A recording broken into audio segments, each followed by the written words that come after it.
Good. Well, as we draw to a close at Power and Electricity World Africa 2018, we've arguably left one of the most interesting interviews to one of the last interviews of the afternoon. And I have the great privilege of welcoming Mr. Silas Zimu to the discussion, an energy expert, the previous personal advisor to the President, and having known Silas for a period of time, I think I understand very clearly that you've analysed the energy sector from a very truthful position, and I think you personally experienced energy poverty in your earlier years, but nonetheless you're very well positioned to give us a bit of perspective as to what you see moving forward in the South African economy from an energy standpoint once again, and of course maybe a bit of perspective as to how our context in South Africa is different to another African geography, right, that's suffering from energy poverty. So I think as a kick-off, over to you. Give us a bit of an introduction, a bit of perspective as to what your thoughts on energy poverty are and what are we going to do next. Yeah, thanks, Gareth. I think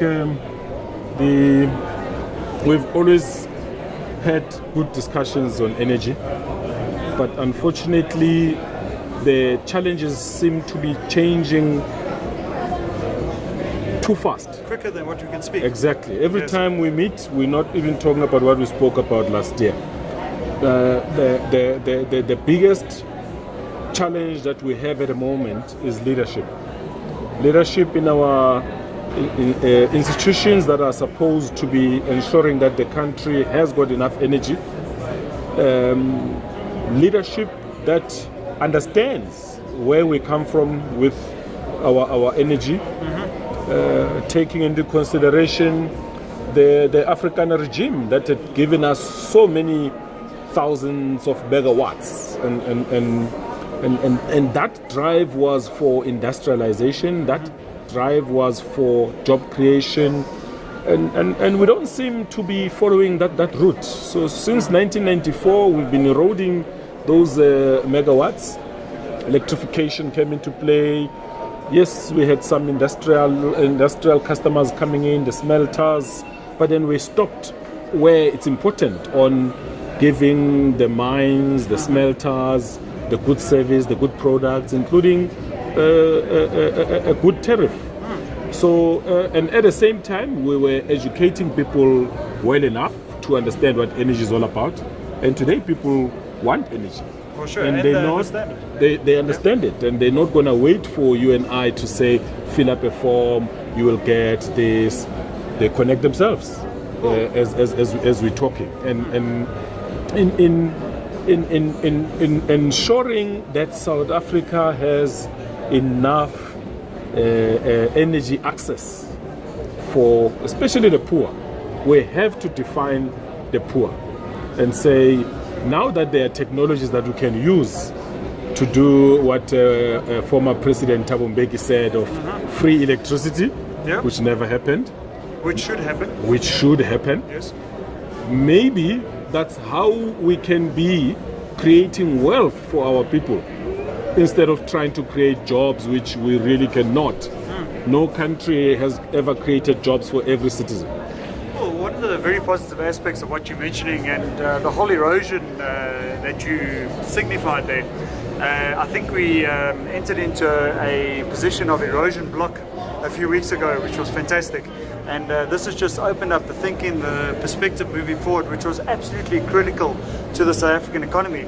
Now, one of the things that I've experienced, and we've been in the energy sector probably a very, very similar period of time. I know I'm younger than you, but nonetheless, the whole South African energy sector, one of the things I was absolutely bowled over about was the Director General from the DOE sitting in a public audience and taking ad hoc questions from the audience. Right? And it's something I hadn't seen too often previously, and I think the questions were handled quite well, and always a very firm sentiment that, you know, we're in a position now, there's been some decisions made, probably not the best decisions that have been made, but in light of the environment we were in, could have been the only decisions that could have been made at that point in time. But very almost consultative in a way, and very transparent. Have you found a very similar kickoff? We haven't seen any significant action on the ground yet, and I think we're a bit of a way away from that. But you know, it starts with the idea. Yeah. and the concept, and then it flows from there. What's your point of view on that? What I'm experiencing is we need your type of people to be supportive of the systems, the DGs, the ministers. So when you do what I call a state capacity by knowledge, experience, qualification, really, we have a challenge as a country. So the experts like yourself seem not to find a way of helping the system, whether it's by the Public Finance Management Act and the process of procuring services. I'm not sure, but I'm finding more expertise lying outside the system, which actually should be inside the system to help the system. And the potential risk of those expertise lying outside is that the real market environment moves twice as fast as the regulatory environment, and that's potentially one of the risks we sit with today. And I guess it's on two levels. From a regulator standpoint, there's a lot of things happening on the ground that are not all that transparent, and before we know it, they're going to be so entrenched that there's going to be no point of return. And I'm not saying it's bad things that are happening, it's just we need to understand what the perspective is. Then the other side of this has to do with the municipalities, which I feel is a very dangerous position for the Department of Energy and the National Energy Regulator.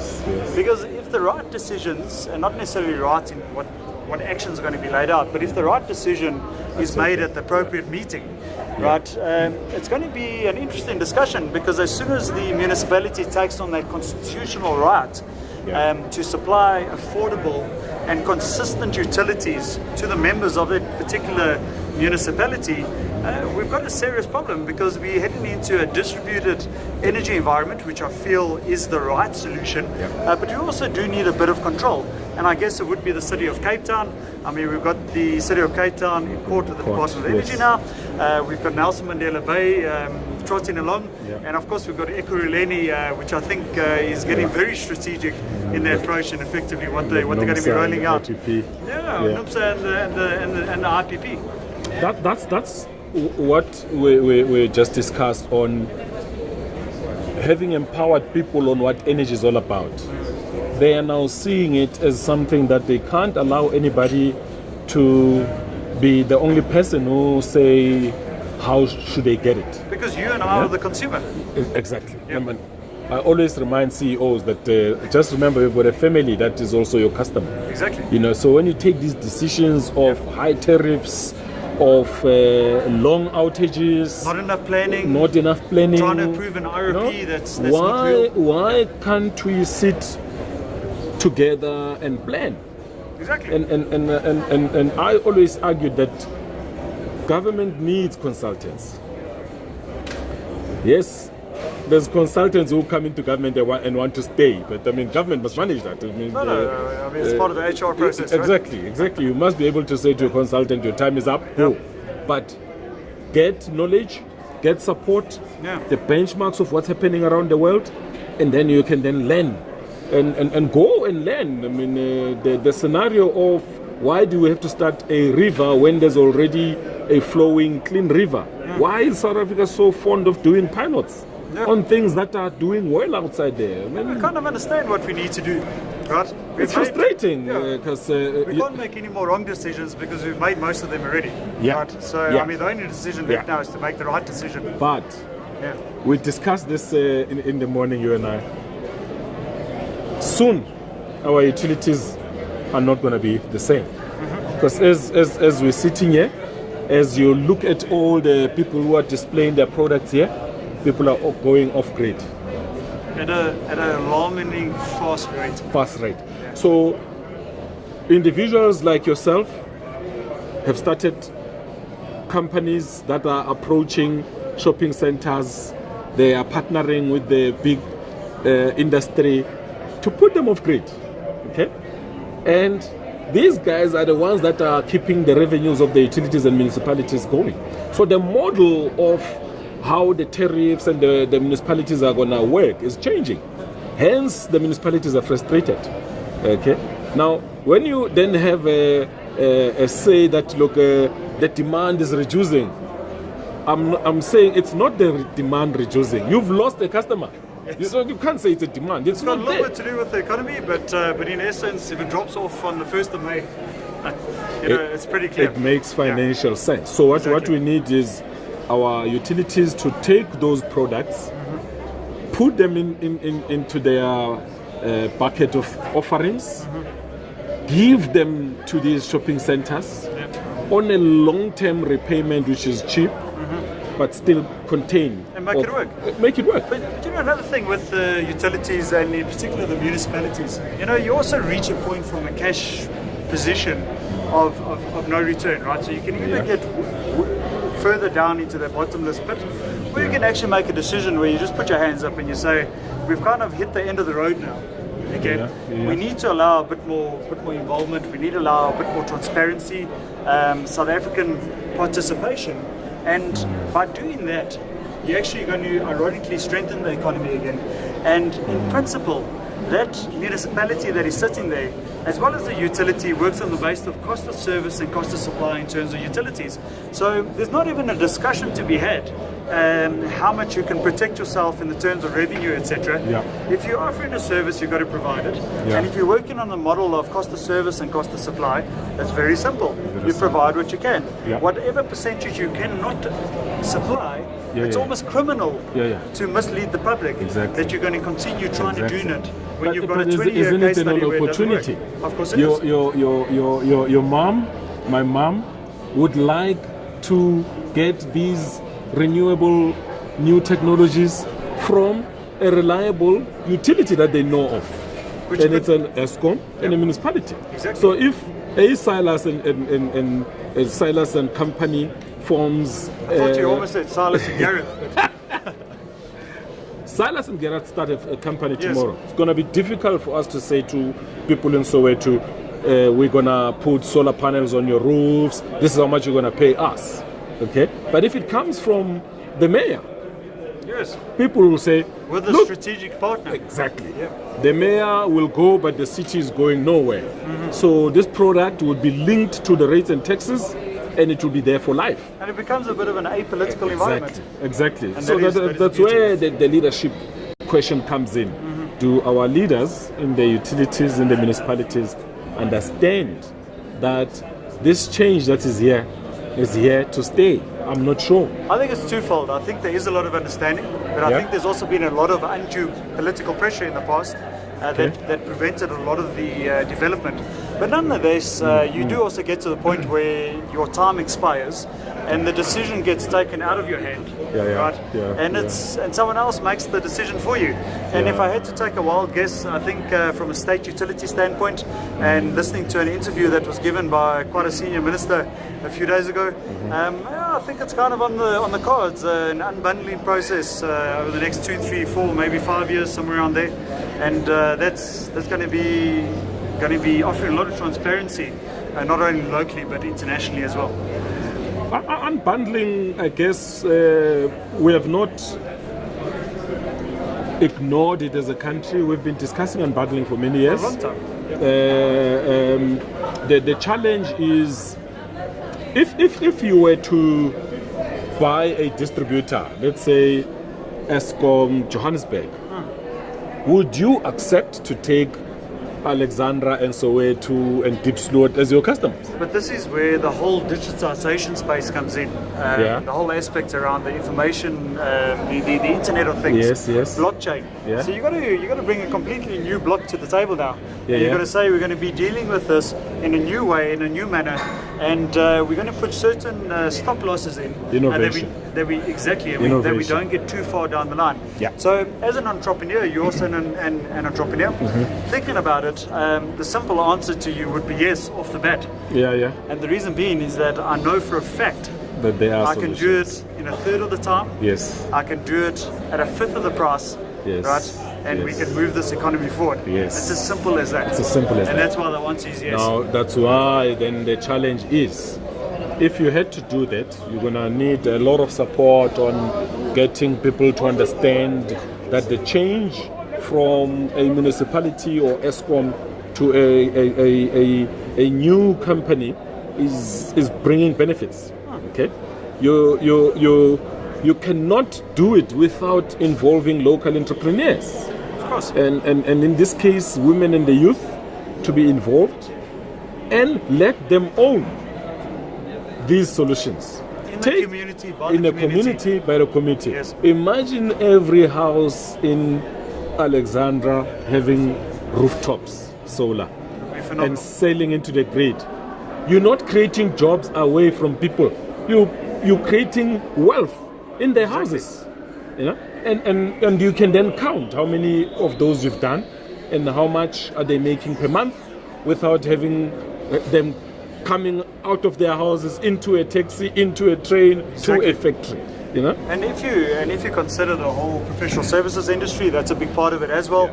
By having power at home, consistent power, you can provide services into the African continent. Yeah. And ironically, well, not actually ironically, it's the blatant truth. Yeah. If you look at what Mudupi and Kusile has cost us, and will continue to cost us for a long, long time from now.